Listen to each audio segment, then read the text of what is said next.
MMM, a familiar acronym for many Russians and probably the largest fraud case Russia has ever seen. At the end of the 1990s, the Russians had no experience with joint stock companies, and a few understood how they worked.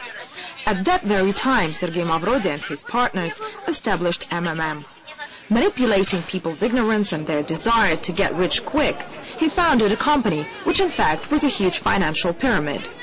After a massive advertising campaign on a national TV, the Russians started to buy MMM shares.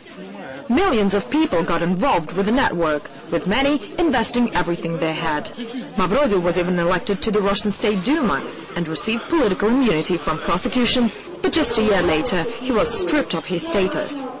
When the Russian tax service eventually decided to take a closer look at MMM's activities, Mavrodi dropped the share price 100 times over and stopped paying dividends. The financial pyramid collapsed. Mavrodi claimed that he had been persecuted by the authorities, and thousands of cheated shareholders took to the streets demanding the government leave MMM alone. In 1994, Mavrodi was charged of concealing of taxes and taken into custody, but soon after he was released due to the help of MMM supporters. For nearly a decade, Mavrodi hid from the Russian prosecution service.